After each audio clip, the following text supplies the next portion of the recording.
যে দুর্নীতি তার সবচেয়ে বড় সাফারার হলো আইটি সেক্টর। কারণ এই আইটি সেক্টরের অ্যাডভাইজার ছিলেন শেখ হাসিনার সুপুত্র সজীব ওয়াজেদ জয়।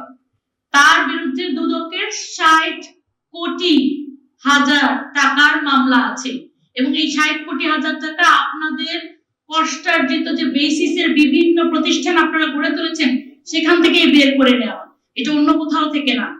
একটা প্রতিষ্ঠান থেকে যখন এতগুলি টাকা বের করে নেওয়া হয় দুর্নীতির মাধ্যমে, সেই প্রতিষ্ঠানটাকে আসলে আদতে ভঙ্গুর করে ফেলা হয়।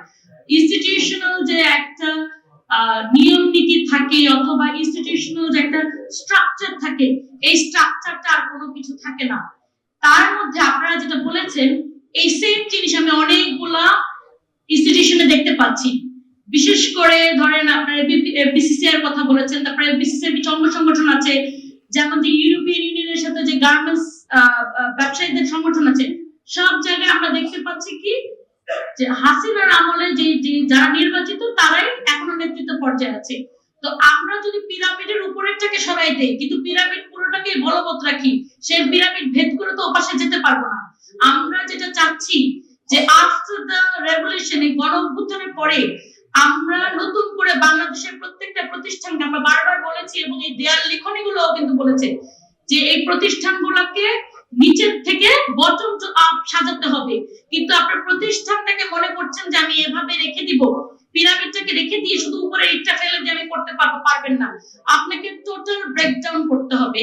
আমি একজন কোম্পানি লয়ার এক্সপার্ট, তো কোম্পানি লয়ার এক্সপার্ট হিসেবে আমি জানি আপনি অ্যাডমিনিস্ট্রেটর নিয়োগ করার 120 দিনের মধ্যে একটা আপনাকে নির্বাচন দিতে হবে। কিন্তু এই বিভিন্ন ভাবে এই নির্বাচনটাকে বন্ধ করে রেখে হাইকোর্টকে ব্যাকভাবে খারাপভাবে ইউজ করে আপনাদের নির্বাচনটাকে বন্ধ করে রেখে অ্যাকচুয়ালি কি করছে, আপনাদের যে গণতান্ত্রিক অধিকার, আপনাদের নিজস্ব নেতৃত্ব বেছে নেওয়ার যে অধিকার, সেটাকে খর্ব করছে। এবং বাইরে এই খর্ব করার মাধ্যমে তারা কি করছে, এই প্রতিষ্ঠানটাকে আমি রিসার্চ করে দেখতে পেয়েছি যে বেসিসের সাথে কোরিয়ার এমবাসির কিছু কাজ হয়েছে, কোরিয়ান ডেস্ক করা হয়েছে, জাপানের আইটি এক্সচেঞ্জ হবে।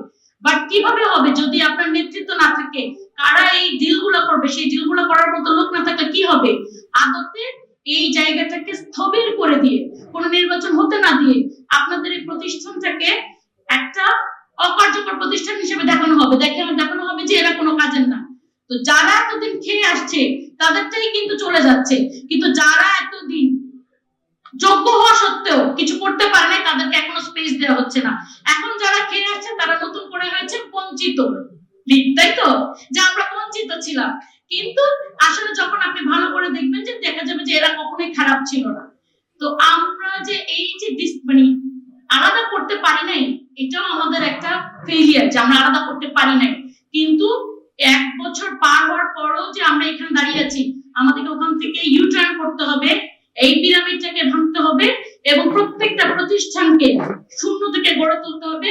কারণ প্রাতিষ্ঠানিক যদি মেরুদণ্ডটা ঠিক না থাকে, আপনি কোনোভাবে আমরা বাংলাদেশ 2.0 দিকে এগিয়ে যেতে পারবো না। এবং বাংলাদেশ 2.0 দিকে এগিয়ে যাওয়ার একটা সবচেয়ে বড় মাধ্যম হলো ডিজিটালাইজেশন। ডিজিটালাইজেশন প্রপারলি যদি না হয় তাহলে আমরা কিন্তু এই সুবিধাটা, এই যে 21st সেঞ্চুরিতে আমরা বারবার বলি আমরা 21 শতকে শিখেছি, কিন্তু 21 শতকে এসে আমরা কিন্তু 19 শতকের মতো কাজ করি আমাদের বিভিন্ন প্রতিষ্ঠানগুলোতে। এবং এই 21 শতকে আসতে হলে বেসিস কি লাগবে, তার ফাইনেস্ট ফর্মে। আমি আশা করি আপনারা এই আপনাদের যে প্রতিবন্ধকতা আছে এগুলো কাটিয়ে উঠবেন এবং শীঘ্রই সবচেয়ে ভালো মুডে চলে আসবেন। ধন্যবাদ।